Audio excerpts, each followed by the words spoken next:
Hey, welcome back. Another day, another vlog. Good to see you all again this week. Whether you're coming over from the podcast, Instagram, YouTube, Facebook, wherever you are in the fine wine world on the net, I do appreciate you dropping by to catch up with me.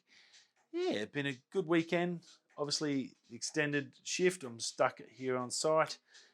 Can't go home because I could have gone home, but I just couldn't have come back to work, and you don't get paid. So decided to stay just the extra 4 days here and just start me swing over again on Wednesday. So yeah, hopefully I can get you some more. We can catch up a bit more.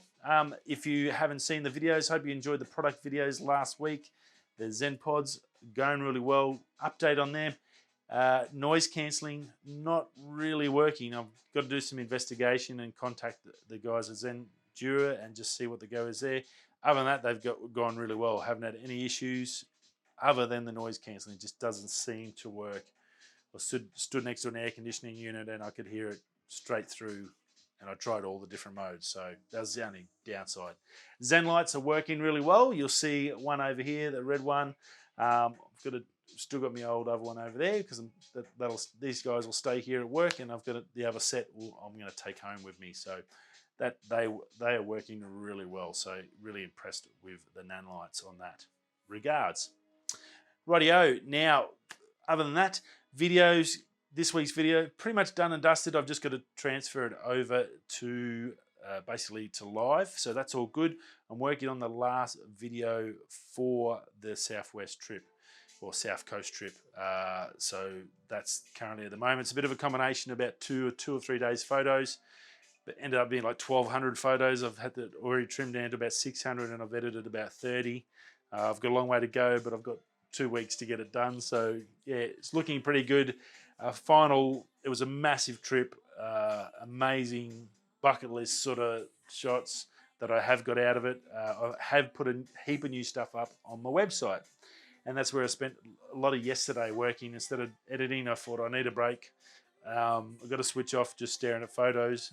So got on my website, I've updated that, I've cleaned it up. It was a mess. I had no idea what I was doing. I'd stuffed it before, but now I think I've got it all set up properly. So if you haven't already, shoot over the website. You can get to the merch store. You can get yourself a nice hoodie, t-shirt, thongs, cup of tea, flagon, flask, whatever you call them, the old tin style. I think they were the best. So I've got one on there. But yeah, so I've got a bit of work, got a bit of sleep done too, which was always good to recover. 10 days straight of nights. So yeah, I was pretty much cooked. Actually, I think it's better to go straight through than to. Some people had to stop, have a night off, and then come back the next. And I think from experience, I can't do that. I'd rather go straight through. It just smashes your body too hard trying to stop, start. You're better off just going through until you're done and then just shutting it down when you're done. Rightio. Now, a heap of tech news. Monday's normally pretty quiet, but we've got a fair bit to talk about. So I want to talk about the big new one, which was actually announced just today, the new Parrot Anafi 4G AI drone. Now, this is a pro level drone, so it's not a consumer, really set up as a consumer drone, but it's got some fantastic tech in it. So I had to talk about it, and I think actually it's going to be a bit of a prosumer. I think there's going to be a lot of YouTube channels that get this because it offers a heap of stuff that you can do. Now, being a pro drone, it's got a lot of mapping technology in it. It's built for mapping. You can map cities in just beautiful detail, map houses. So real estate agents, this is the drone for you. If you're into real estate, you need to check this out. It is a beast. Pix4, you can get the Pix4D on your app store on your iPhone, and basically with that you can use AI in this drone and basically send the drone off. It can map a house and have a 3D image of your house that you can basically put online to show your customers, and they can spin around and go, oh my God, oh my God. It actually is, the technology is amazing. The other big part of it is 4G. So that's probably the biggest one of the lot. Pro side, we'll see the mapping side, but the 4G is huge. And I think that's where a lot of action creators are going to look at it. Basically, 4G SIM card into this drone. So now you can run on the 4G network from your phone to it via the 4G. There's no more radio transmission. There's no more no more how far can it fly, because it can just fly until you run out of 4G signal or battery, basically battery. You're limited now only by the length that your battery can last. But it's going to make a massive difference, because we all know how good 4G is inside buildings, in forests, or walking. If you're walking through a national forest, you still get reception. You still get 1-2 bar reception, even if you're out in the bush. So that's pretty darn awesome, because that drone is going to run off the same, so it can now fly wherever there's 4G. So how cool is that? Brilliant. I think it's definitely well needed. Radio has sort of done what it can do. I think they've pushed it to limits. 5-10 Ks on radio is fantastic. DJI has really pushed it as far as anyone. And look, I think this is the next level, and I think it's amazing, because 4G, that 4G network's huge. It's been out for a good 10 years. It's a solid, reliable network. Most people's phones run on it, unless they've got a new 5G one, but that's a limited network. But the 4G is a little bit more broader and wider. I think it's going to be good. And look, that instantaneously you lose all distance. You can fly wherever. I was flying my Mini around a little atoll just at about 500 meters away yesterday, and as soon as I got around the other side, I lost it. I had to go up to get it up so I could get vision again. So it will make a massive difference, that 4G, and I think that's awesome. Hopefully that will feed down into the consumer drone world. So massive thing, because it's very easy to go and get an extra SIM on your phone account. So any data gets put against your phone data, and then you just whack it into your drone. How good is that? You could possibly not lose your drone, save you $1,000, $2,000, $3,000. It's a big deal. Other big thing with this, 48 megapixel sensor, pretty darn amazing. 48 megapixel, it'll do 4K 60 frames a second. In 1080, it'll do up to 120 frames. Pretty cool. HDR10, it's got 14 EV dynamic range, 14 stops of EV for dynamic range. That's massive, and they did do a lot of this, obviously, because of the mapping stuff, doing cities and buildings and stuff. Low light, you get the sun on one side, the building blocks out the light, so they have to use the HDR, and that benefits us as photographers and content creators, because I think that'll make a massive difference to videos. It'll shoot the 48 megapixels at 1 frame a second, so it's pretty darn quick in that regards. Survey accuracy, it's down to 0.46 centimeters or pixels, so that's pretty darn cool.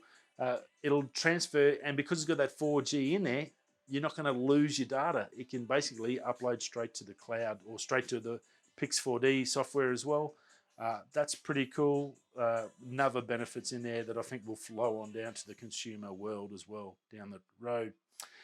Size, it's 304 by 130 by 118 millimeters, and it weighs in at 898 grams or 1.98 pounds. So it's not a 250 gram Mini 2. It is a Pro drone.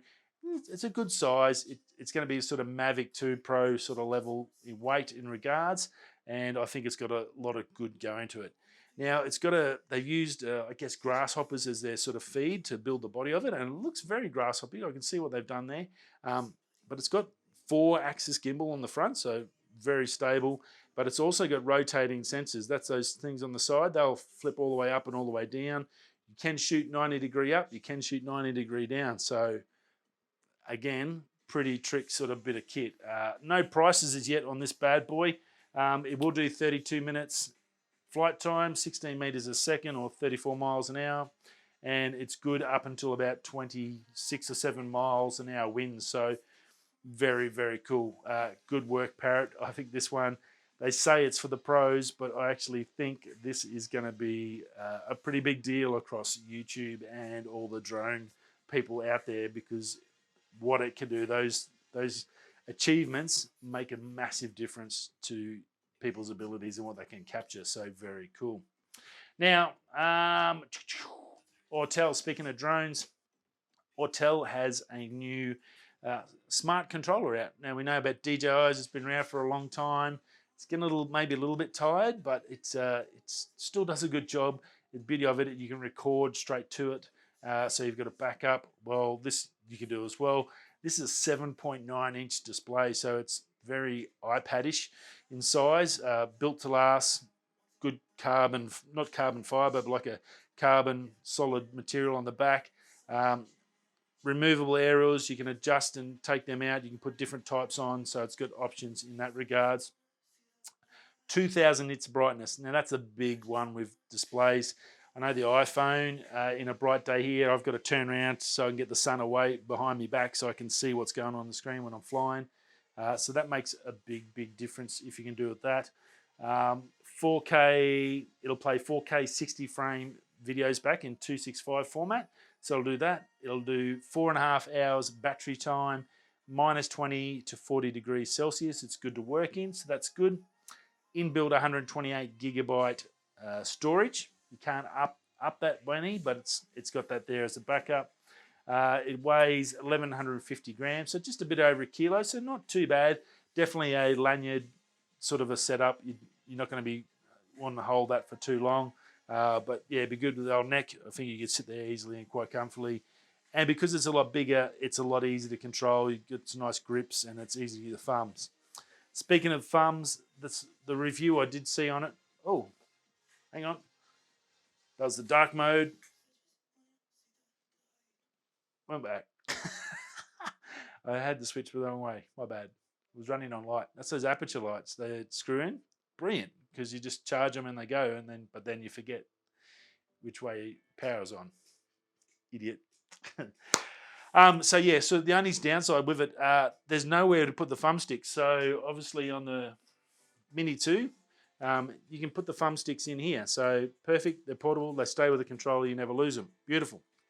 Not to be on this, for whatever reason, someone stuffed up in the molding process, in the CAD design, and didn't put anywhere to put the joysticks. So yeah, hopefully the next mold, Series 2, will have remolded and they'll put somewhere, but until then, just be aware you're going to need somewhere. I'm sure one of the third-party companies will bring out something you can clip on or something to somewhere, because it does have some nice handrails and stuff. There may be something you can just hang on a little string bag or something so you don't lose it. $1,200 US for that bad boy, so about 1600 Australian, so that's not too bad. Now it does have some great inputs in it. It's got HDMI, USB-A and USB-C, and it's got, you can use a network module. It'll give you 4 or 5 Gs, so you can basically stream live as you're flying. So that again is another cool little feature. It gives you a few more options. Like we're seeing with the Parrot, this is got some great tech in there, and the tech's getting better and better and better, and it's flowing on into the drones. The drones are getting better and better. They're so easy to fly now. The Mini 2 is just ridiculous how good it is for the size of it. And yeah, now what else? I've not lost another light. Oh my goodness. I've lost another light. Oh well, we're going blue now. Do you feel blue? Yeah, so look, that's the only issue you had was the thumb controls. Over that, it looks like a great bit of kit and definitely do really well. The R5c has been, basically Canon rumors have come out, CR3, so it's pretty legit. The R5c should be coming out in Q1 2022. Now this is going to be it's a cinema range, so basically it's going to be a video centric. What are they going to have in it? Oh, we don't know. There's no real specs. It's a long way off. We're 6 to 7 months off, and everything that's supposed to be out now is already late. So I wouldn't be surprised if that's not going to be until the end of the first quarter next year. But I'd say things like full-size HDMI in there, possible ND filters, some sort of way in there. They'll probably remove a bit of photo stuff in. They'll put extra cooling in and stuff like that. But look, the R5, 8K, you've got all that wonderful tech in there for that. It's definitely going to do really well in the video. We know what it'll do on that side. It's what other features and what they can add in to help assist that. I guess they'll do a good job. They always do, and I think that when it comes out, it'll be a bit of a beast. But yeah, just a bit of a heads up. It is coming, so that's pretty cool to know something. Would like to hear more about high megapixel sort of camera that we have been hearing about for probably 6 months. That hasn't really come. We've heard about the R3 sort of come. We haven't heard about this mega high pixel, maybe 100 megapixel Canon landscape orientated camera. That would be something, would be pretty cool. Anyway, see what happens. Right, Sony, and last but not least, Sony's the new ZV-E10 leaks out. Specs are pretty much all out. Some good specs on it. Well, it's been delayed or cancelled. They cancelled the release. It's supposed to be on June the 7th. That got cancelled on YouTube. There was a video today saying basically we've cancelled it. We're not releasing it.